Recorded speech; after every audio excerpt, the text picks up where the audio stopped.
ሄሎ ጋይስ፣ በዚህ ቪዲዮ የአቢሲኒያ ባንክ አካውንታችሁን ከፋይዳ ዲጂታል አይዲ ጋር ወደ ባንክ ሳትሄዱ እዚሁ በስልካችሁ እንዴት ሊንክ ማድረግ እንደምትችሉ አሳያችኋለሁ። እንዲህ አይነት ቲፖች ሁሌም ስለምለቅ ሰብስክራይብ ማድረግ እንዳትረሱ። ወደ ቪዲዮ እንሂድ። መጀመሪያ የአቢሲኒያ ባንክ ተጠቃሚ ከሆናችሁ ለሁላችሁም የተላከ ሜሴጅ አለ ቢኦኤ በሚል ሜሴጅ ስር ማለት ነው። እና ሊንኩን ማግኘት ትችላላችሁ። ከፋይዳ ጋር ኮኔክት ማድረጊያውን ሊንክ እሱ ላይ ማግኘት ትችላላችሁ። ሌላው መንገድ ደግሞ ጉግል ላይ ፋይዳ አቢሲኒያ ብላችሁ ሰርች አድርጉና ከላይ የሚመጣውን ሊንክ ከፍታችሁ መግባት ትችላላችሁ።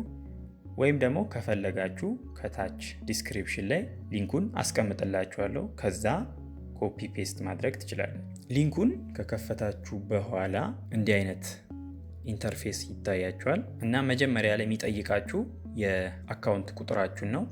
እሱ ላይ አካውንት ቁጥራችሁን ታስገቡና ሰብሚት የሚለውን ትነካላችሁ። ከዛ 6 ዲጂት ቁጥር ኦቲፒ ማለት ነው በቢኦኤ በሚለው ስም ይገባላችኋል። እሱን ታስገቡና ሰብሚት ትላላችሁ። ከዛ ሰብሚት ካላችሁ በኋላ እንደዚህ ቬሪፋይ ዊዝ ኢሳይኔት ሚል ነገር ይመጣላችኋል። እሱን ትነካላችሁ። በመቀጠል የፋን ቁጥራችሁን እንድታስገቡ ይጠይቃችኋል። እሱን ደግሞ የፋይዳ አይዲያችሁ ላይ ከፊት ለፊት ከታች በኩል ማለት ነው ረጅም ቁጥር FAN ሚል አለ። እሱን እዚህ ቦታ ታስገባላችሁ። ካስገባችሁ በኋላ ሴንድ ኮድ ትላላችሁ። ከዛ ድጋሚ ናሽናል አይዲ በሚል ስም 6 ዲጂት ቁጥር ይገባላችኋል። እሱን አሁንም ትሞሉና ቬሪፋይ ትላላችሁ። እንደምታዩት ድጋሚ ወደኋላ መልሶኛል። አንዳንዴ ኔትወርኩ ይሁን ሲስተሙ አይታወቅም። ድጋሚ ወደኋላ መልሶኝ ድጋሚ አካውንት እንድጽፍ እየጠየቀኝ ነው እና ጻፉ። እናንተም እንደዚህ ከመጣባችሁ ድጋሚ ጻፉና ሰብሚት ብላችሁ ኦቲፒውን ምናምን ደጋግማችሁ ሙሉና ይህን ስቴፕ ለፉት።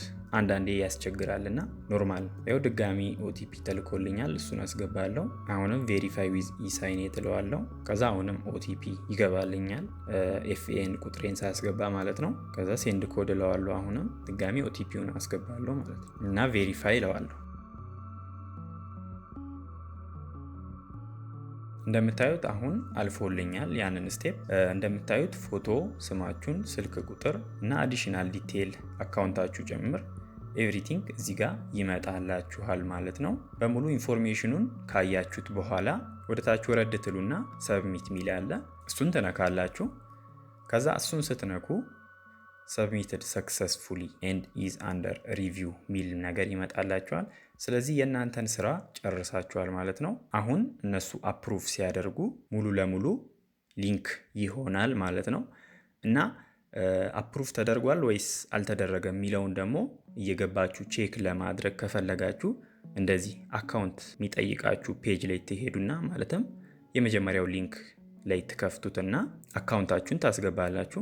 ከዛ ሰብሚት ትሉታላችሁ እና እንደዚህ እንደምታዩት ሰብሚት ስትሉ ሪኩዌስት ኢን ፕሮግረስ ይላችኋል።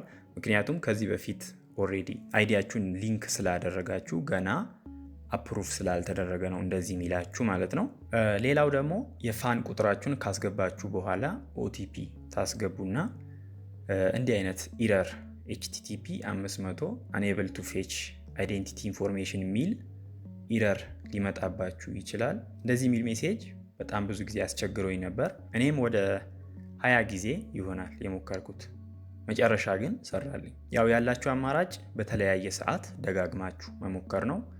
የሲስተም ችግር ስለሚሆን ለምሳሌ ጠዋት ከሞከራችሁ ከሰዓት ድጋሚ ሞክሩት። ከሰዓትም ካልሰራ ሌሊት መሞከር ነው። እናም የሆነ ሰዓት ይሰራላችኋል። ባንክ ሄዳችሁ ከመሰለፍ ደጋግማችሁ ብትሞክሩ ይሻላችኋል። ያው የሲስተም እና የኔትወርክ ችግር ስለሚሆን ማለት ነው። ቪዲዮ ከጠቀማችሁ ላይክ እና ቻናሉ ሰብስክራይብ አድርጉ። ይመቻችሁ።